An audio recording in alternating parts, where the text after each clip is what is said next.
Ladies and gentlemen, welcome to your WWE Payback 2020 preview and predictions. John, didn't we just have a pay-per-view like a week ago? What the fuck is going on right now? Yeah, time flies, am I right? I'm just, I feel like we just did SummerSlam, and this whole one-week turnaround thing sure does feel like it's trivializing the second biggest pay-per-view of the year. Yeah, just a tad. Just a tad. It's like, oh, this is the second biggest show of the year, but don't worry if the stuff you want to happen doesn't happen, because you get another shot in a week, baby! Yeah, pretty much, yeah. So I guess just getting right into this, because we go right into hype levels and stuff. This pay-per-view, I'm not going to lie, is being driven exclusively for me by 2 matches out of 7. Yeah. So I don't really know how that math calculates, but at the same time, for me, they are 2 matches that I genuinely am really hyped about. So I think I'm going to give this a solid 7 out of 10. At most, I'm thinking like a 6. Like the lowest, I'm thinking would be like a 6, 6.5. But I'll go with a 7 just because I'm putting a lot of confidence in these 2 matches. So, how are you feeling, brother? Well, here's the thing. Just hear me out here.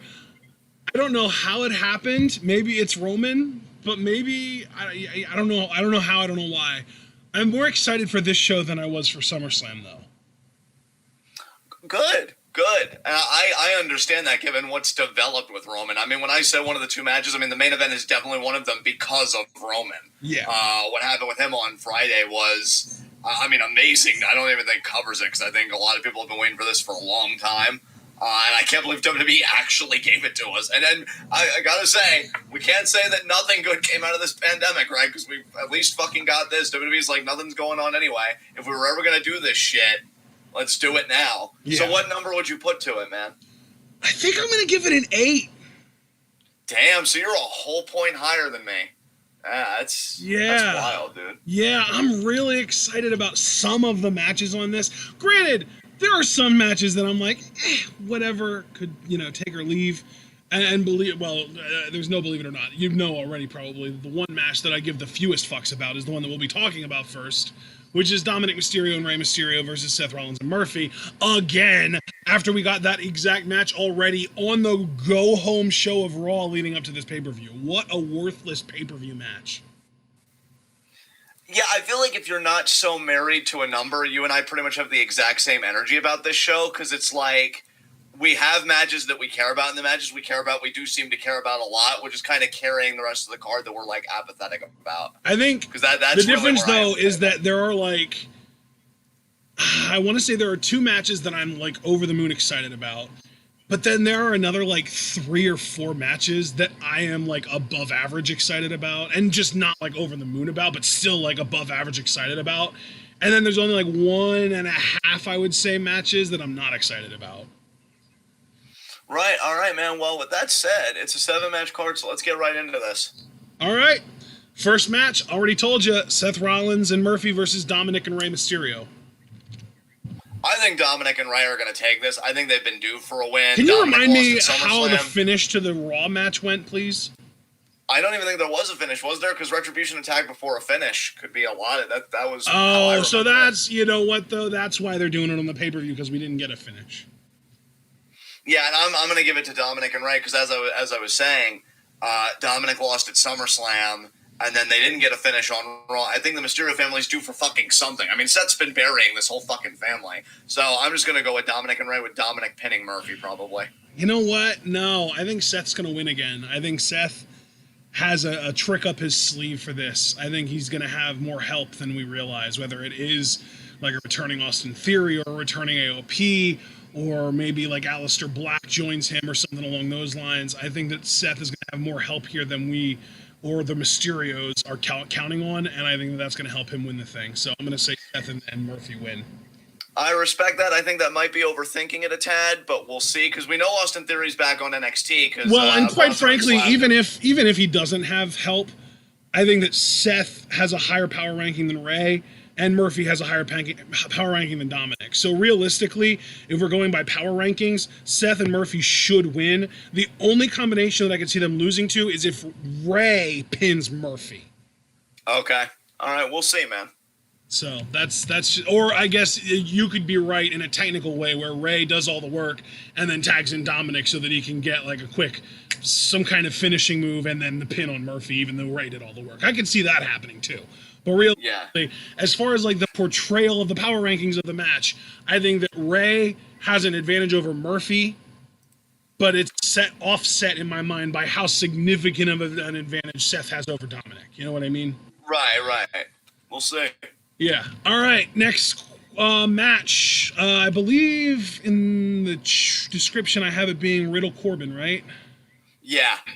So let's talk about Matt Riddle versus King Corbin. This is one of those matches that I'm like low-key excited for because you already know I love Riddle in the ring, and Corbin is one of those characters that like I'm kind of warming up on Corbin a little bit. I wish he wasn't in everything like it feels like he is. I wish that they just kind of cooled off on him a little bit and let him just kind of be what we kind of view him as, which is like a fringe upper mid-card guy who maybe flirts with a mid-card title now and then, and is really his only real job is to gatekeep mid-card faces towards the main event, which is exactly what I feel like he's doing here for Riddle, though. That's why I'm excited about this. Yeah, I really don't care for this match, honestly. Like, this match to me screams SmackDown Live. Like, I don't understand why we just couldn't do this match on TV. They've been building to it really well, though. Like, this entire time, ever since Riddle debuted, he wanted Corbin, and Corbin has been playing the keep-away game the entire time. It's been, no, you can't face me yet. You got to prove yourself by beating this guy, by beating that guy, by beating this guy. And then he put the bounty out on his head. Like, this is a long-building feud, and I like that they're putting the blow-off on a pay-per-view. Even if it's not a full-blown blow-off, it's the first actual match between these guys. Yeah, that is a fair point. That is a fair point. I can definitely appreciate where you're coming from. I think for me, like, if I'm being fair, it's probably because it is Corbin, and I'm just so over it. I am thinking, though, that Matt Riddle just gets the win here. But here's the thing, though. This is a match that wouldn't surprise me if Corbin did win. I'm just going with Riddle. I was just going to say, I think Corbin's going to win with Gable's help. Yeah, and I guess I'm just going with Riddle because, like, I would get whiplash thinking about a guy beating AJ Styles in a non-title match in his debut to losing to Corbin, because you were just talking about power levels. Like, I don't know. I just feel like Riddle should win here, so I'm going to go with Matt Riddle. I mean, he beat AJ in his debut and then lost to him in the title match, so they're 50-50. Right. So, Right. And I'm not saying Corbin beats Riddle clean. I'm saying he beats him with help. Right. So power level-wise, I do think that, like, if this was just a straight-up clean wrestling match, there's no real way to avoid Riddle winning unless you do, like, Corbin with, like, a ref bump and a low blow or feet on the ropes or tights or whatever.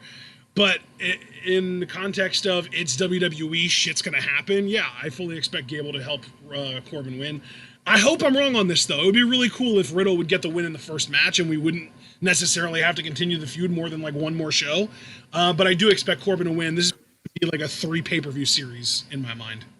All right. Interesting. Maybe even culminating at Hell in a Cell? I don't know if they're still doing that in October. Yeah, that's a good point. Yeah, we'll have to see, man. But I like your thinking on that. It's interesting. All right. Next up, let's talk about Big E versus Sheamus. They hyped the shit out of this on Talking Smack.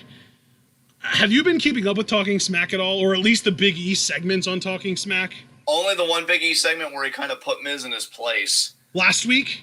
Yeah. He had another great talking segment on Talking Smack this week. It's definitely worth a watch. He's awesome. I really hope he beats the fuck out of Sheamus here. I gotta be honest. I think this is the one match that, like, took what could have been a hype level of, like, 6 or even 6.5 and got it to that 7 for me, and it's exclusively because of Big E. I am all in on him really getting pushed as a singles competitor. I want to read you guys a tweet that I quote tweeted saying, fucking this. It comes from John Alba, Jon, unlike myself. They said, build Roman Reigns as a badass heel running through everyone. Build Big E slowly but surely as a strong, feisty babyface who can go. Have them collide at WrestleMania. New star made. Yep. And I agreed 1,000% with this. I saw that quote tweet and I immediately jumped on that shit. I quote tweeted it myself, man. I don't know if you saw, but I actually tweeted about it as well, talking about how I would be super excited if it were to happen, and how cool it would be, and that, you know, if they wanted to do, the only real way for it to happen would be for Lesnar to go over to Raw, and how cool it would be if they did draft Lesnar over to Raw, if that would mean that we could maybe finally get our Lesnar-Lashley match. Like, yeah, I'm fully on board with Reigns versus Big E for the Universal Championship happening at Mania, for sure. See, and like, since we're having this conversation, the first conversation, I'm really kind of feeling myself because, you know, I really didn't care for the tag match, and I really don't care for Riddle Corbin. I'm hoping WWE doesn't sell Big E short in the sense of, like, their confidence in him. Because if you put Big E and Roman Reigns on the marquee for Mania, I buy it. That's believable to me. And I completely agree that you solidify Big E. Now, I just saw your quote tweet because I wanted to look at it myself, and I saw that that Draven, he replied that one of the rumors was Rock Reigns, which doesn't surprise me. I feel like they've been floating that around the last couple of years. Oh, dude, I hate to cut you off, but Mark just made a great point in the chat. Brock is on Raw. I forgot all about that. He literally used like his fucking contract power with Heyman to get shifted over to Raw without a draft or anything because he wanted to go after Ray, remember? Yeah, that's right. That's right. I totally blanked on that. Thank you, Mark, for reminding us. Yeah, absolutely. So the way I look at it, you know, there is a lot of value in that match. But as I was saying, like Draven said that one of the rumors was Roman versus Rock, which I know is something they floated around the last couple of years. Now, I don't, on one hand, I don't hate that match, and I understand it from an optic standpoint. But it's like, at the same time, as one of those internet fans, right, that's quote-unquote always going to complain, I would like to see fresh blood get that actual main event spot. It was cool when Drew got it last year, and I've seen some people be kind of mad on Drew. I still feel like he's been a great champion, and I really feel for the dude because I think he's a champion in a very rough time in the company. Big E and Roman could kill it at Mania. And, like, to circle it back to this match, I'm just loving the story being told of Big E finding his footing, Kofi giving him his blessing, and you're really seeing Big E take full advantage of it. I hope he beats Sheamus here. I really do. So I'm going to lock in Big E beating Sheamus. This is one of the more exciting stories that SmackDown's got going on in a long time. And him being a part of the main event scene is great. And let's not forget, too, I mean, not that he's on this card, so I don't mean to be irrelevant here. Otis is still Mr. Money in the Bank. So we got some interesting stuff going on, you know, in that whole scene. And it's just great for Big E to be a part of it. So really hope he beats Sheamus. Dude, can I just say, if the WWE really does ask The Rock to face Roman Reigns at WrestleMania, I hope that he either says no or says, I'll be there, but I'm not wrestling. Let it be Big E versus Roman with Heyman and The Rock in their respective corner. Let The Rock be in Big E's corner for once.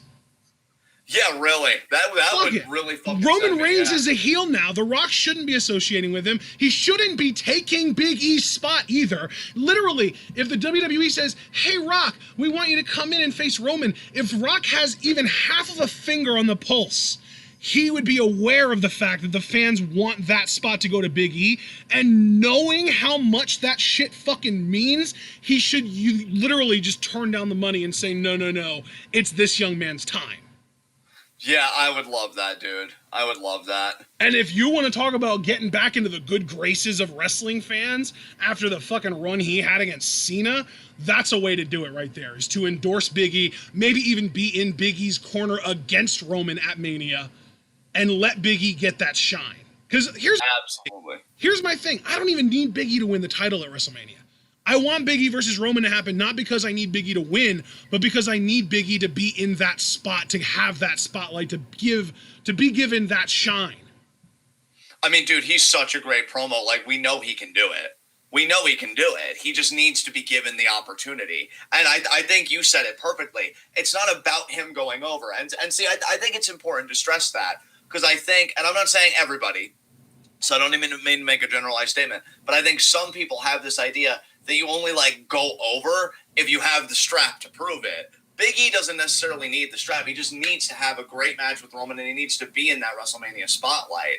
But WWE needs to believe in him to carry that spotlight. I think he can fucking do it. His promos have been fire lately. Yeah. And they've always been kind of fire when he has a mic, so it's not like it's even anything new. I'm just saying that him focusing on singles and kind of doing, like, Not even necessarily like a cheesy type of pre-drinking. Like, I feel it. Like, this dude is feeling himself right now. And Sheamus, and see, can I just say, too, on Sheamus' side, this is exactly how I wanted him utilized when he came back to the company. Like, I feel like this is a good use of Sheamus. This is literally what he and Corbin should be doing exclusively. Exactly. A solid heel foil for an up-and-coming babyface that you've kind of got cooking, but then you're ready to turn the heat way the fuck up. Yep. So this is a great use for Sheamus, too. And I am here for it. I am absolutely here for it. Good All stuff. right, so we are in agreement. Big E for the win. I think this is actually the first match that we've agreed on. Yeah, I think so too, actually. Yeah, because I picked Rollins and Murphy, you picked Dom and Ray, I picked Corbin, you picked Riddle. So this is the first match that we agree on. Let's see if we agree on the next match. Keith Lee versus Randy Orton. I'm really not going to waste time with this. Keith Lee needs to win, and he needs to win clean. Like, yeah. Keith Lee. What about Because you? what are you going to do with Orton? Like, if you have Orton win, what does that say about Keith Lee? And then, okay, well, what do you do with Orton now that he just beat, like, the biggest up-and-comer that you have in your company right now? They already protected Orton and insulated him, like, from a credibility deficit by, like, punting Drew McIntyre 3 times in the fucking skull. Like, you have Keith Lee win, but Drew still wants his pound of flesh, so Orton still has a story to fall back into. And then whoever comes out of that story victorious, Keith Lee's then waiting in the wings. Oh my God, it's like... Or you could do a triple threat. Yeah, or make it a triple threat. But oh my God, it's like you're juggling multiple people in the same orbit. What a concept. Yeah, Keith Lee fucking wins. In fact, 100%. I'm telling you, I will lose my fucking shit if the finish is... and I like the tweak you made when I said this the first time, so I'm going to go with it this time. Orton goes for the fucking punt. Keith Lee just lifts him up, spirit bombs his ass for the fucking 3 count. I will lose my shit. And for everybody that was kind of sour on it, and I'll admit to being one of those people, he's apparently getting new music at Payback. So I'm hoping it's new music. Like new music, like even newer than the one that he just debuted on Monday. Yeah, he's not going to be keeping that one. He's not going to be keeping that one because it got such a backlash from fans. And it's to the point where Keith Lee even had to respond, like, it's out of my hands. So he's going to be getting like a new theme that I guess will be the theme going forward at Payback, and I'm just here for everything they're doing. So like Keith Lee, I know Raw was rough, but he's still a great promo. I thought he killed the promo on Monday. Didn't like that the match ended in no contest, but again, I even said I would forgive it. 1, if they had a rematch at Payback, and 2, if Keith Lee went over. You got the one, let's do the other. Keith Lee all the fucking way here. 100%, absolutely, 100%. Just yes, it's gonna be such a fucking blow if Keith doesn't win this, because you bring this dude in hot as hell, you immediately put him in a huge high-profile match that goes to a no contest. So it's like, okay, now this is up in the air. So you put it on the pay-per-view, and if he does anything but win clean at the pay-per-view, it's gonna make him feel like just another guy, just like every fucking buddy else that you've done that to.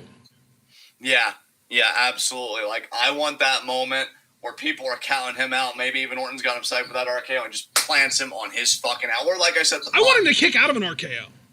Yeah, that'd be amazing. That'd be fucking, like, they need to fucking make this dude. Because, I want him to kick out of an RKO, and I want Orton to fucking emote like Tegan Knox after a near fall. Yeah, because I'm telling you, like, I love that Keith is so confident, but I want Orton to be so arrogant. Like, how dare this man be confident in front of me? And then he's so self-assured in that finish, because he even works in his promos, which I've mocked 10,000 times, that when Keith kicks out, it's like, I can't lose my cool. Then he goes for the punt, and then, like we said, spirit bomb, 3 count, bam. Bam! And then you can seamlessly put Keith in the WWE title picture. And let me tell you something. With a guy that looks like that and talks like he does, he's not an underdog to me if you associate him with the WWE title. No. It's so fucking easy. Like, that's why I even said, like... this is actually something that we've been talking about a lot in the Discord. Keith Lee should be a favorite to win the Royal Rumble next year. Yeah. Oh, my God, yeah. Oh, my God, yeah, absolutely. Because if we can't get Big E versus Roman at WrestleMania, give me babyface Keith Lee versus heel Roman. Fuck yes. Yeah, yes. I'm telling you, Keith or Big E are the guys you really need to push this year, like for that main event spot at Mania. And given that WrestleMania, may feel like, we have multiple main events, you could definitely push both. I mean, God knows I'd love WWE to push more than one person at once. Yeah. These are your guys to focus on. These are absolutely. Dude, I could even see Brock coming back and beating Drew for the title, and then we do Keith Lee versus Brock at Mania. I'd be stoked on that too. because I know their interaction at the Rumble, even though Brock did end up eliminating Keith, Keith did get some offense on Brock. And well, plus Brock was like excited to go against Keith, because as soon as Keith like came out from Gorilla, like as soon as he was visible on the ramp, Brock got all excited. He was like, "Oh ho ho! You brought a big guy. Let's go!" Like he was getting into it. He was stoked about the opportunity to work with Keith.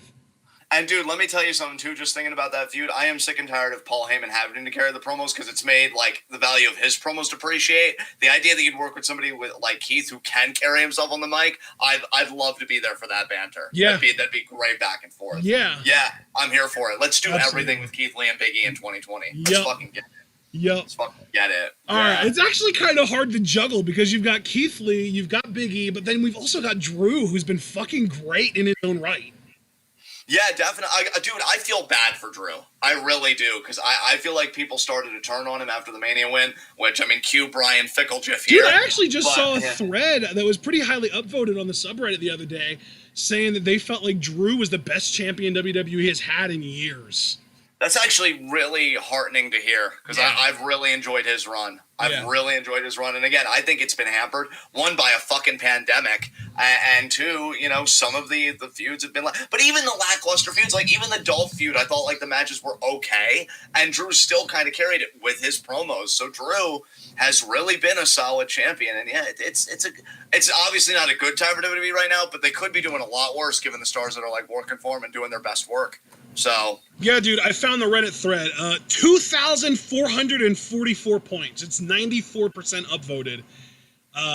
It says, me, Drew feels like the best champ WWE has had in years. He's just been awesome, and I wish he had a live crowd to play to. He's the rare babyface champ that can maintain a personality. He builds his opponents up as threats, but is also confident without coming off as an unlikable dick. He looks like he could actually kick your ass. His promos are from the heart. He's on TV every week.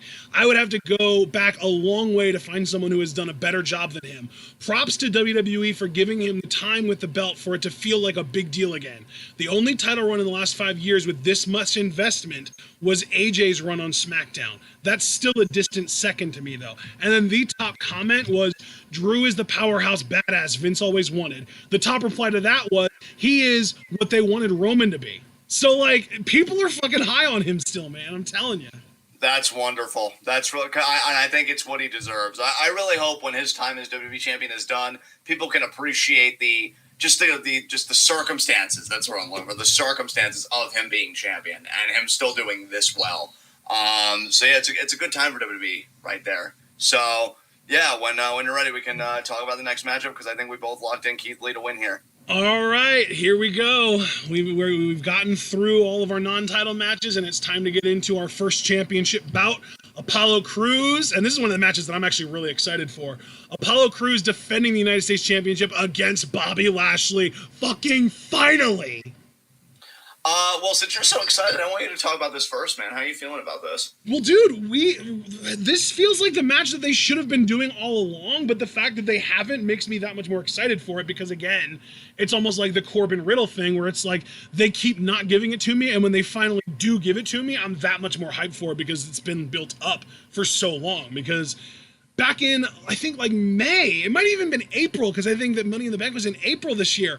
Wasn't it Lashley that literally injured Apollo Crews, from a kayfabe perspective, of course, that prevented him from being in the Money in the Bank match in the first place? That was Andrade, wasn't it? Well, Lashley was at least the one that did full Nelson and injured Apollo and made him unable to defend the U.S. title at least once or twice. Yeah, I think that's accurate. When it comes to Money in the Bank, I think that was squarely Andrade at the time. Okay, but so yeah, I'm mixing up heel opponents for Apollo, but the more recent one was that Lashley did injure him from. I don't know if it was a real injury, but I know that kayfabe-wise, Lashley injured him. It prevented him from being able to defend his U.S. title, and then when he finally came back, he was able to prove once again that he is the rightful U.S. champion. So I really enjoy Apollo Crews as the U.S. champion, and I've really been excited and anticipating Lashley specifically being the one to go after him, because we've seen Lashley beat Apollo's ass before outside of the context of an actual wrestling match. But now the question is, can he do it without that sort of jumping from behind surprise attack element added in? Yeah. I'm just gonna cut straight to the point here because I've liked the feud, but this is a prediction I'm making more with my heart and just who I've been enjoying more than anything else. And I think Dominik kind of summarizes my thoughts perfectly. I've really been enjoying Lashley. I think this is the most I've enjoyed Lashley since he's come back to the WWE. Yeah. Maybe I enjoyed the Strowman feud a bit more, but he's really been doing good stuff here. I kind of want Lashley to win this. I think I've wanted him to have a championship since his work with Drew. And I've just been kind of pissed that hasn't happened for him. I kind of agree with Alex Foster, though, that I'll just lock it in right now. I do think Lashley's going to win the title here. But I also don't think that that's the end of Apollo Crews as U.S. champion. I think he might even win it back. I won't necessarily say by the end of the year, but I will say by the end of Royal Rumble 2021. Yeah, that could happen. That could absolutely happen. I just, again, I think Dominik Adams captured my sentiments exactly. I really like the Hurt Business, and I want them to do more stuff. But here's the thing. You're only going to get people to care about the stuff you're doing if you show that you're winning while you're doing it. And I feel like they've really been circling the drain, with the Cedric and Apollo and Ali. And it's like, well, you need to take something to really show these guys that, maybe your arguments haven't just been all bullshit. So I agree with you. I do think Lashley's going to win. It would be cool if the Hurt Business decided to just go full Suzuki-gun and just be pirates and just try and win as many titles as they can. Because, I can imagine them successfully recruiting Cedric Alexander, who they then sick on Santos Escobar, and we get that match. Or maybe even Swerve if he wins the title by then. And then we get Cedric as the Cruiserweight champion. We could get Lashley, or Lashley could do the old figure poke a doom spot and to give the title over to MVP. With the U.S. title, you could have Shelton Benjamin with the 24/7 title. We could get the tag titles on Benjamin and Lashley. There is a lot that we could put on these guys to make the aesthetic look really, really fucking valuable and prestigious and credible. And I think that would just be a really cool thing to do because it's like these guys are all great. These guys are all talented. These guys deserve some TV time. I think they've been getting an appropriate amount of TV time, but I've been enjoying it. So, yeah, I can't hate. I can't hate either. And one last thing I've been wanting to say is, it's nothing against Apollo Crews. I think he's actually done really well with the title. I think his is a case where I wish he got to do more interesting feuds. Because, again, I think he's been circling the drain with all this without any narrative progress, which I think has been hampering everybody involved. But I just feel like, the Hurt Business, Lashley. Because here's the thing. MVP has been telling Apollo, if you just listen to me and you ran with me, you'd have a long reign of the U.S. title like I did when I was, active and really competing at that level. I think that's what they're going to try and do with Lashley because MVP will be managing him. I think when Lashley gets that, it's going to be a long run for him. So I'm just going to go with Lashley, and I don't know what Crews does after that. I mean, obviously he'll probably get a rematch, but, I just think Lashley's going to be a long-term U.S. champion after this point. So we'll see. That's fair, man. That's fair for sure. All right. Let's get to our next... Oh, this fucking match. Okay. Our next match, women's tag title match. Nia and Shayna challenging Sasha and Bayley for the women's tag titles. I think we both hate that Sasha or that Nia is doing anything involving this at all, or really anything on WWE, or really anything in wrestling, period, because she's just not good at all.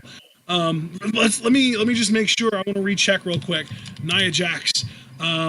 Nia Jax started pro wrestling, she debuted May 7th, 2015, which means that she has been wrestling for less time than Jungle Kiona. Yeah. Jungle debuted in November, I believe, of that same year. So she's got a 6-month head start on Jungle, and I'm guessing Jungle probably surpassed her within a couple months of debuting. Yeah. It's pretty bad. She's pretty terrible, and she's literally the one and only part of this match that I'm not excited about. Because everything else I'm pretty stoked for. I like Shayna, and I'm going to enjoy seeing her interact with both Sasha and Bayley. But as soon as Nia Jax gets involved in this match in any way, I'm tuning out immediately until she tags back out. You know what? Since I bodied Nia the last time we did a commentary of this nature, I'm going to go a different route. You pretty much expressed my sentiments perfectly, so there's no need to dogpile. I will say, though, on a more constructive point, I do not want this makeshift team to win the tag titles. My vision has always been, and I know this is fantasy booking, but just indulge me, because Sasha and Bayley have said, and especially Bayley this past Friday, these women's tag titles represent our friendship. I think it's only fair that they lose those tag titles to people that not only are actually friends, but had to fight for their friendship. I have had in my mind Ruby Riott and Liv Morgan. Yep. I want those women to be the next tag team champions. Yep. And that's when I think Golden Role Model should drop the titles. So because last I checked, Nia and Shayna weren't that tag team, I'm going with Bayley and Sasha to retain, and I hope we get that Ruby Liv title matchup because I think that'd be great, and I think all four of those women could tell a great story on the mic and in the ring. I think it's an understated title matchup, so they just need to get past these two to get there. And I honestly think that because I still think WWE wants to do a Nia Shayna like one-on-one matchup just to really settle it, kind of like a de facto maybe number one contendership match. I don't know. Nia may walk out on Shayna, or she may beat up Shayna here. Dude, I was just thinking the exact same. I was literally just thinking, like, they could tell a really interesting story in this match where it's two teams that will inevitably self-destruct, and the entire match revolves around which team self-destructs first. And I think that the easy answer is the people that have come out and said they don't like each other, as opposed to the people that are at least trying to maintain the facade of being best friends, even though one of them is very clearly pissed the fuck off at the other one. Exactly. So definitely going to go with Sasha and Bayley to retain here. And then I think because it's like who's going to self-destruct first, I think that because that's going to be Shayna and Nia, we're going to get Shayna versus Nia on Raw the following night, very much guessing that is going to be a contendership match to go against Asuka then. So that's I'm kind of rolling with you on that because I know that you kind of thought that would happen this week. But yeah, I'm guessing Sasha or Shayna versus Nia for contendership tomorrow or Monday night on Raw. Winner faces Asuka then at Clash of Champions. Yeah, completely agree. All right, awesome. Let's get to our main event and the match that we've all been waiting for. The Fiend defending the Universal Championship, which is kind of weird because it's really easy to forget the fact that he won the Universal Championship at SummerSlam because it got immediately overshadowed by his first opponent in this match, Roman Reigns. And then there was also Braun Strowman, but who cares about him? Pretty much, yeah. I am stoked for this. This is a match that actually really does feel like a main event. Yeah. And you know, like I know what you and I said after SmackDown ended. I don't know if we were recording on a mic saying this or if this was just you and I in between recordings because I know we were in New Japan Strong.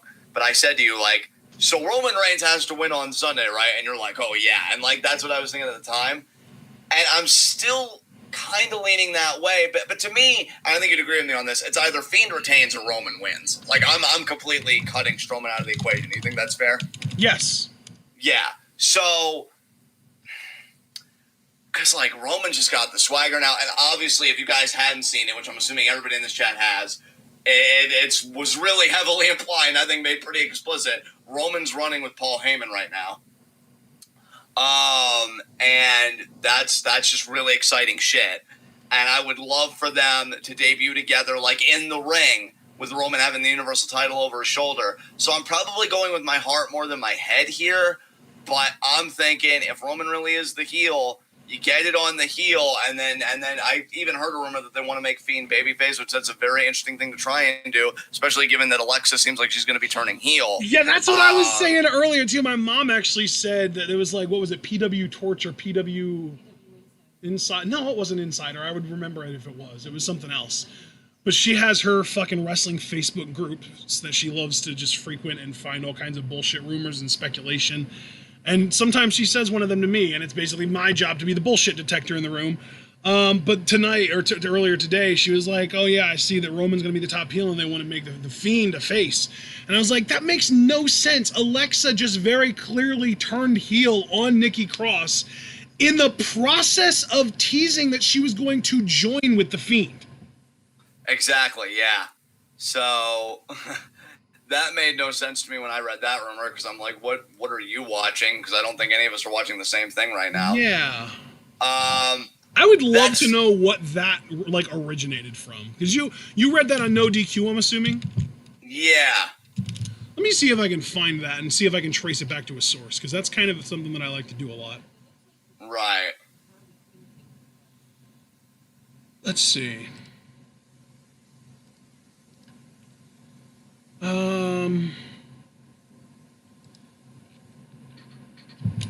Fiend. Fiend is now positioned as the top babyface of the SmackDown brand. Who's Johnson? Mike Johnson? Yeah, I think so.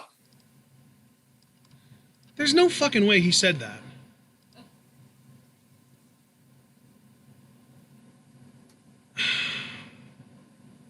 So you think it was like a misattributed quote? Probably, yeah. He probably said like, oh, maybe. And they was just like, oh, this is reporting. Right. So this Aaron Rift article was put up at 8:02 a.m. So let me go back to before then. Let's see.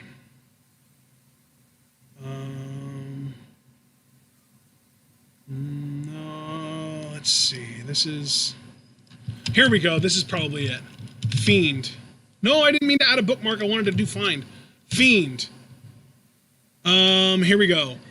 As you saw at the end of the Friday Night SmackDown, Roman Reigns is now aligned with Paul Heyman in a piece of news that will please all the fans. For the years that rejected Reigns as babyface, PW Insider can confirm that going forward, the plans are to push Reigns as the top heel on the SmackDown brand going forward.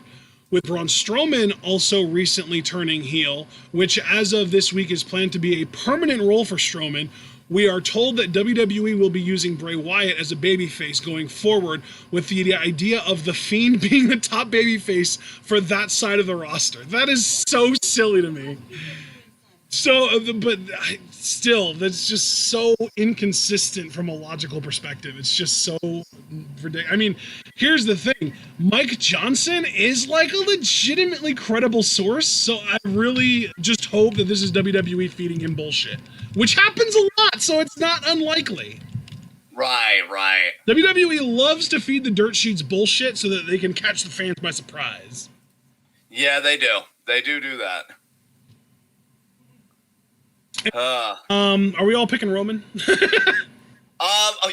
let's circle back to that, please. Well, yeah, because I was even saying I think I'm going to go with my heart more than my head on this one, because I do have my doubts logically a bit, even though I think, again, it's with certainty that you can count out Strowman.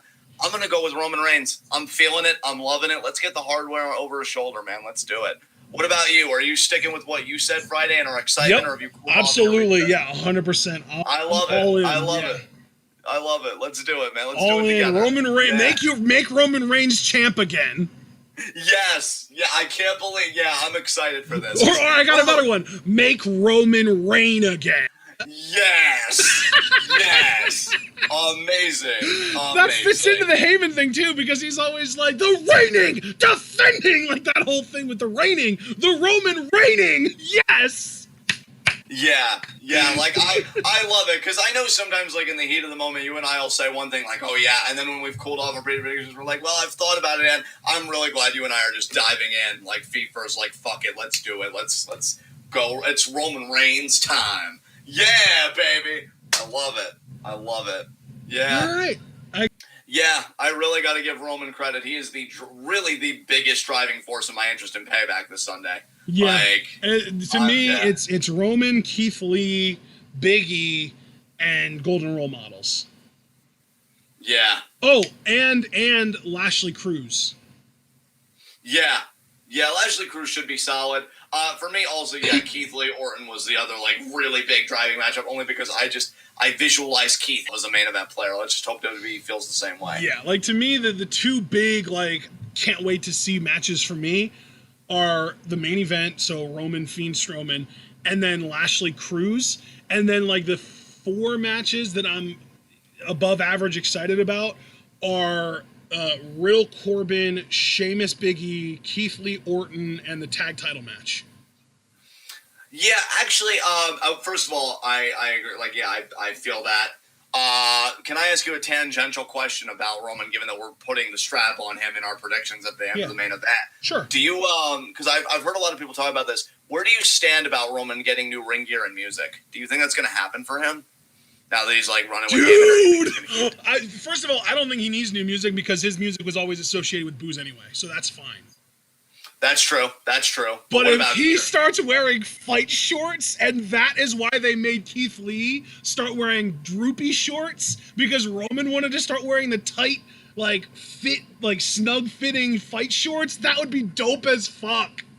Man, that's another thing that Roman Reigns coming out there with those tight, Matt Riddle style fight shorts with fucking white sneakers on and knee braces and knee pads and fucking elbow pads. He would look amazing.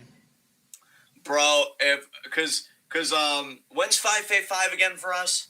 Is it the first week of September? The 2nd of September, so it's literally a week from, or no, not even a week. It's literally this coming Wednesday. It's coming Wednesday. Damn, so that's before the Friday after Payback. You know what though? Even so, Roman could really be high on my fave 5. Yeah, Even the little bit we've seen. Even the little bit we've seen. I am so here for it. Let me check the schedule real quick to see if, oh yeah, that's right. We've got All Out coming up this coming Saturday too. Yeah, we do. But Roman though. Yeah. So yeah, I'm all about it. Well, let me just propose this to you, man. So that our 5v5s would be both after the post-Payback SmackDown and after All Out, would you be willing to do 5v5s on a Sunday? You know what? Because it is my favorite thing that we do. What time would we do it, though? What do you think? A 5 o'clock, a 7? What time would you What would you prefer, earlier or later? I would prefer earlier on a Sunday. Then 5. But I also... 5 sounds great. Yeah, because I want to see if Roman cuts a promo after Payback just to really see if I'm feeling as much as I think I am. Yeah, that works. I moved 5v5s from Wednesday the 2nd to Sunday the 6th, so it's literally a week from tomorrow. Yeah. Honestly, that fits literally everything from this week in. So that would fit NXT, our AEW live reactions, AEW All Out, and the Friday night, the SmackDown episode, plus then New Japan Strong and all that shit. So we're just kind of fitting all of this week in there, which kind of makes sense because Payback is the second of 2 pay-per-views happening within 8 days of each other.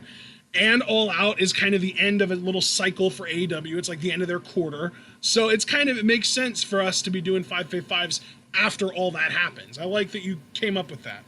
Yeah, I actually like that a lot better because I really need to see, after Payback, Heyman and Roman together and how it comes off. Because I'm guessing it's going to come off brilliantly. And if it does, I'm hyped. So, it's going to make the 5v5 list even easier. Or really, arguably, even more difficult, depending on how hard of a time you have coming up with WWE names. Yeah, that's true. It just feels so good to feel this good about Roman Reigns. It's really exciting for sure. Yeah, and I wasn't even, and the crazy thing is, I wasn't even hating when he had the period before he had to take time off where he was a babyface running with the Usos and he did the whole dog food to Corbin and this and that because I thought he was very endearing in that stuff. But this energy, yeah. So let's get after Payback. I think even talking about it and kind of moving stuff around, it did bump my hype up a little bit. I still don't think I'm at an 8 where you were, but I would say maybe I'm at 7.5. 7.5. So I moved up a little bit. And I'm standing solid at 8, so you got closer to my face. Nice. Well, that's always a plus. Where's Paul? So thank you guys for joining us. Really cool to run down this card. We got done in under an hour, which I was expecting us to anyway.